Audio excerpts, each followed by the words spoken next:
حضور نے ارشاد فرمایا کہ جس نے فساد امت کے دور میں میری ایک سنت کے ساتھ تمسک اختیار کیا، میری ایک سنت کو مضبوطی سے پکڑ لیا، جب فساد بپا ہوگا، جب میری سنتوں کو توڑا جا رہا ہوگا، دین کی قدردانی نہیں ہوگی، لوگ دین کی پرواہ نہیں کریں گے، خواہشات کے غلام بن جائیں گے، اس زمانے میں جس نے میری ایک سنت کو مضبوطی سے پکڑ لیا، میرے اور آپ کے آقا و مولا فرماتے ہیں اللہ اسے 100 شہیدوں کا ثواب عطا فرمائے۔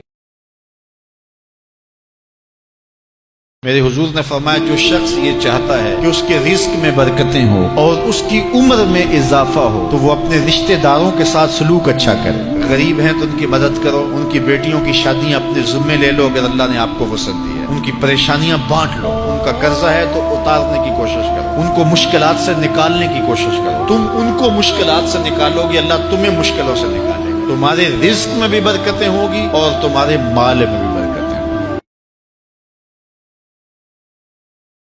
حضور کی بارگاہ میں حاضری اہل ایمان کے لیے بہت بڑی سعادت ہے۔ امام مالک کہتے ہیں کہ حضور نے ارشاد فرمایا جس نے میرے وصال کے بعد میری قبر کی زیارت کی گویا اس نے میری زیارت کی۔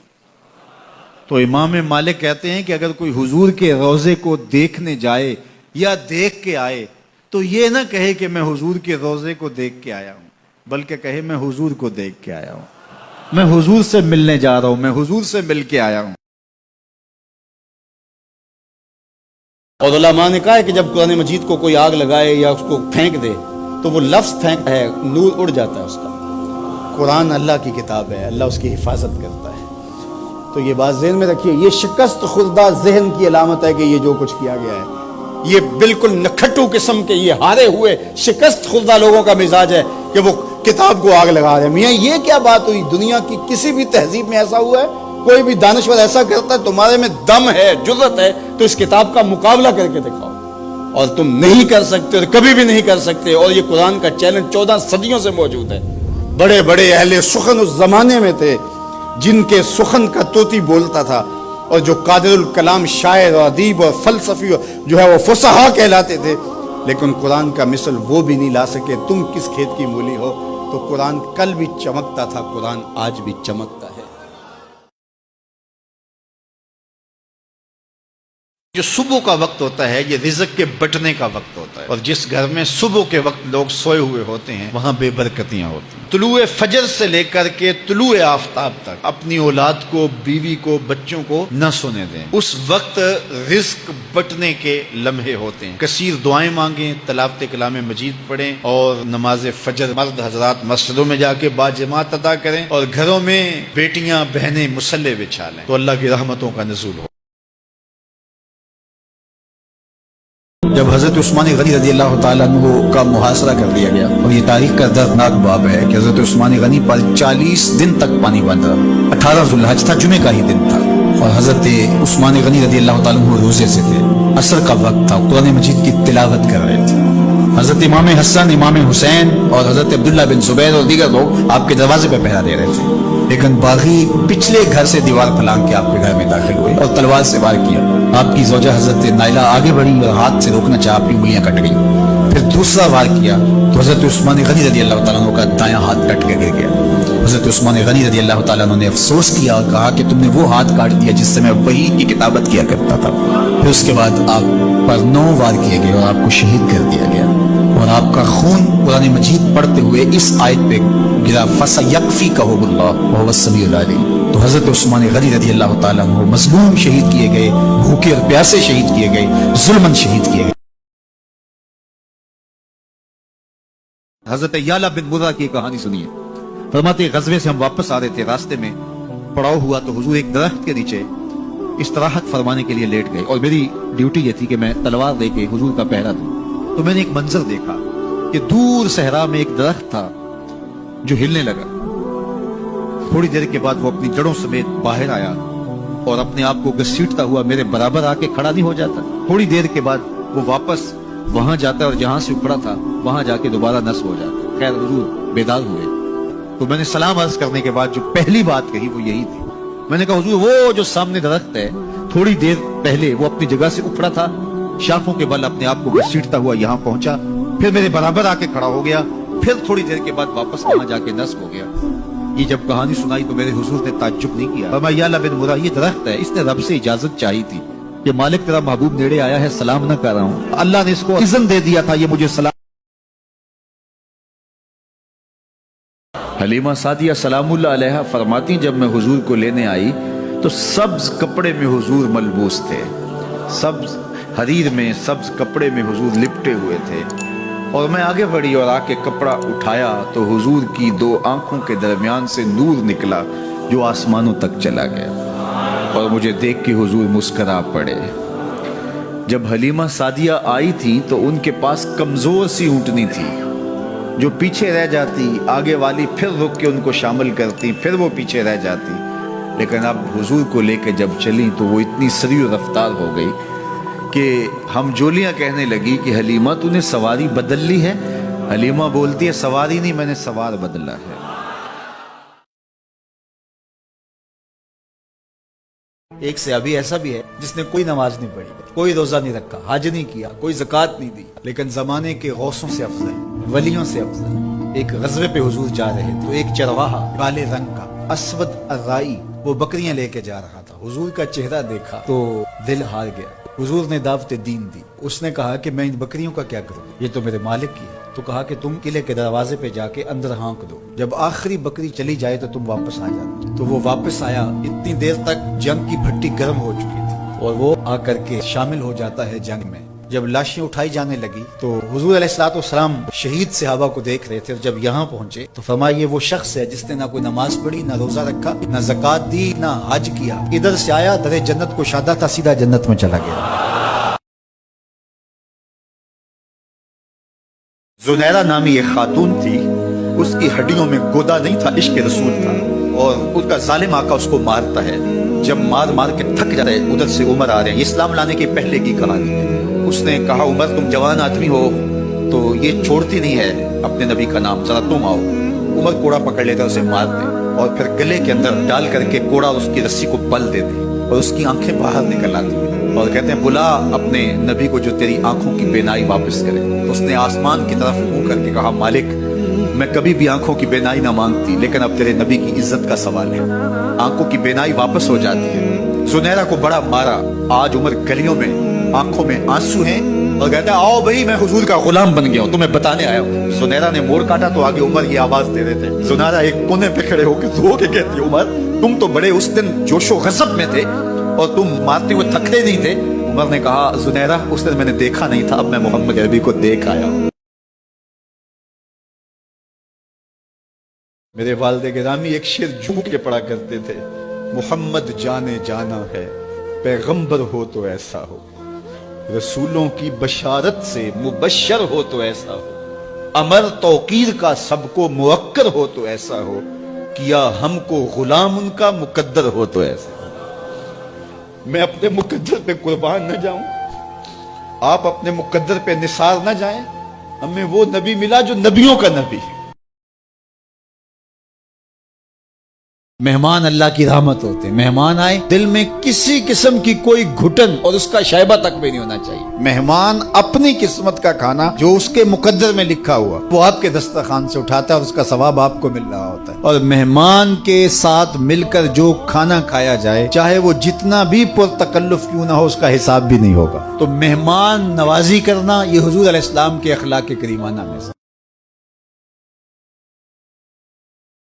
خوب سجن دیاں اکھیاں نے جویں پر کے سرائیاں رکھیاں، تو اجے میرا یار نہیں ڈٹھا، جنوں ویکھ کے چند شرماوے، ادھی راتیں دن چڑھ جاوے، جیو رخ تو نقاب اٹھاوے، تے جیو نکلے سیر کرن نوں سارا گلشن سیس نواوے، اتے دھرتی لف لف جاوے، جے ہاتھ پھلاں وچ رکھدا ہاتھ پھلاں تو ود جاوے، نین نشیلے مست رسیلے وچ سونا کجل سہاوے، اکھ اگڑے تے انج پیا جاپے جویں میں خانہ کھل جاوے، جیو کھولے پیچ زلف دے اتے راہی راہ پل جاوے، توبہ توبہ حسن سجن دا چال نہ چلی جاوے، بجلی ڈردی لشک نہ مارے متا بے ادبی ہو جاوے، علم خدا نے اینا دتا عقلاں وچ نہ آوے، عقل خدا نے اینی دتی علماں وچ نہ آوے، کی اعجاز نظر وچ او دی جو آوے وک جاوے، خلق او دے نے مول ہی دنیا کوئی ورلا ہی جان بچاوے، آزم ایڈا سونا ماہی سانو کدرے نظر نہ آوے۔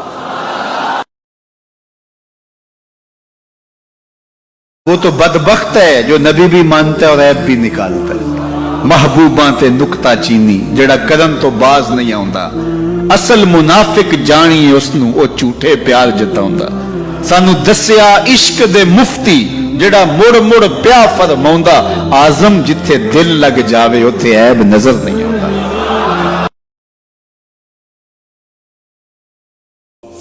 تم نے حضور کو دیکھا ہے تو بتاؤ حضور کیسے تھے. تو حضرت ابو طفیل نے 3 لفظوں میں حضور کا بڑھیا بیان کیا, یاد کر لو. حضرت ابو طفیل نے کہا کان رسول اللہ صلی اللہ علیہ وسلم ابیض ملیحا مقصدا. ایک تو چٹے رنگ کے تھے, ایک تو حضور کا رنگ گورا تھا. دوسری بات ملیحا حضور کا حسن نمکین تھا. اور تیسرا مقصدا حضور متوازن تھے, نہ قد لمبا نہ قد پست. سوا صدر والبطن سینہ اور پیٹ برابر. لیسا بالطویل الممغط ولا بالکثیر المتردد. نہ پست کے عجیب دکھائی دے نہ اتنے لمبے کے عجیب لگے بلکہ درمیانہ قد. لیکن اذا جامع القوم غامرہم, سن لو حضور کا قد تو درمیانہ تھا لیکن جب لوگوں کے درمیان چلتے حضور کے کندھے لوگوں کے سروں سے اونچے دکھائی دیتے. میں آپ کو مدینے کی گلی میں لے جانا چاہتا تھا کہ حضور علیہ السلام کی جب آمد ہوئی تو اہل مدینہ نے کس طرح جلوس نکالا, وہ عقیدتوں کے کیا رنگ تھے. لیکن وقت سمٹ گیا. لیکن اتنا سن لو کہ جب حضور تشریف لائے تو جنوبی سمت سے حضور آئے تھے. جب انہوں نے دیکھا نا تو اچانک ودا کے پہاڑوں کی اوٹ سے حضور دکھائی دیے. تو سیاہ پہاڑ ہیں تو ان سے جب حضور کا چمکتا ہوا چہرہ دکھا نا تو بے ساختہ انہوں نے کہا طلع البدر علینا, وہ دیکھو چاند چڑھ گیا ہے. طلع البدر علینا, وہ دیکھو چاند چڑھ گیا. یہ شاعری خود بخود ہوتی ہے, خود بخود ترتیب. ایک ہوتی ہے آورد, ایک ہوتی ہے آمد. یہ آمد ہے. طلع البدر, وہ دیکھو چاند چڑھ گیا. من ثنیات الوداع وجب الشکر علینا. مورخ اسلام فی جالندی نقشہ کہتے ہیں جنوبی سمت سے اٹھا ایک نوری غبار آخر. جنوبی سمت سے اٹھا ایک نوری غبار آخر. سواد شہر میں داخل ہوا ناکا سوار آخر. میاں صاحب اپنے لہجے میں بڑی خوبصورت بات کہہ گئے, بہت خوبصورت ہے کہ بڈھا بہ کے سوچاں سوچے میں مالک ہاں کردہ. بڈھا بہ کے سوچاں سوچے میں مالک ہاں کردہ. کر دے بہ کے کرن سلامہ بڈھا کیوں نہیں مرتا. تو اپنی زندگی آگے بھیجو. حضور تشریف لائے گھر میں, سیدہ عائشہ رضی اللہ تعالیٰ عنہ موجود تھی تو بکری ذبح کی گئی تھی. تو فرمایا کچھ ہے کھانے کے لیے؟ کہا حضور سب بانٹ دیا ہے, ایک دستی باقی بچی ہے. حضور نے فرمایا جو بانٹ دیا ہے وہی باقی بچا ہے, جو بانٹ دیا ہے وہی باقی بچا ہے. تو جو انسان آگے بھیج دیتا ہے اللہ کی راہ میں خرچ کر دیتا ہے. لیکن بہرحال یہ تو تھوڑے لوگوں کو راز معلوم ہوتا ہے. کائنات میں کسی نے ایسا عشق نہیں کیا جیسا حضور سے حضرت ابو بکر نے کیا ہے. 5000 فٹ کی بلندی پر ہے غار ثور, اور آقا کریم علیہ السلام کو کندھوں پہ اٹھا کے سیدنا صدیق اکبر رضی اللہ تعالیٰ عنہ غار ثور کے اوپر جا رہے ہیں. اور شوق فراواں کا عالم یہ ہے کہ قدم بھی خوشی سے پورا نہیں لگتا. پباں پار قدم نہیں لاندا, ثور پہاڑ تے چڑھیا جاندا, او پیا جاندا یار نبی دا, یار بھی یار غار نبی. ایک اونچے ٹیلے پہ حضرت سیدنا ابو طفیل چڑھ گئے. یہ آخری صحابیاں ہیں, اس کے بعد کوئی صحابی نہیں. آخر میں سب سے آخر میں فوت ہوئے 110 ہجری میں, حضور کے وصال کے 100 سال بعد کا زندہ ہے. اونچے ٹیلے پہ چڑھ گئے اور لوگوں کو کہا لوگوں آؤ, اس وقت روئے زمین پہ میرے علاوہ کوئی نہیں جس نے حضور کو دیکھا. بس انہی آنکھوں نے حضور کو دیکھا ہے, کیا ناز ہے. تو کہا لوگوں آؤ, اس وقت روئے زمین پہ میرے علاوہ کوئی نہیں جس نے حضور کو دیکھا ہو.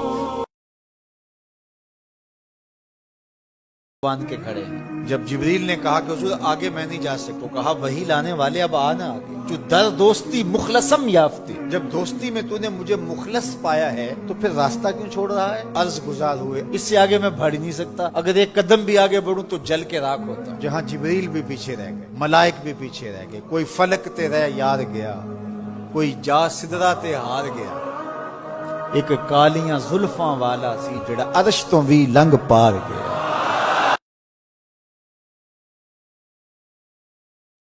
حضور علیہ السلام تشریف لائے, صحابہ بیٹھے ہوئے تھے. صحیح مسلم میں روایت ہے, سنن نسائی میں اور بھی کتب حدیث میں.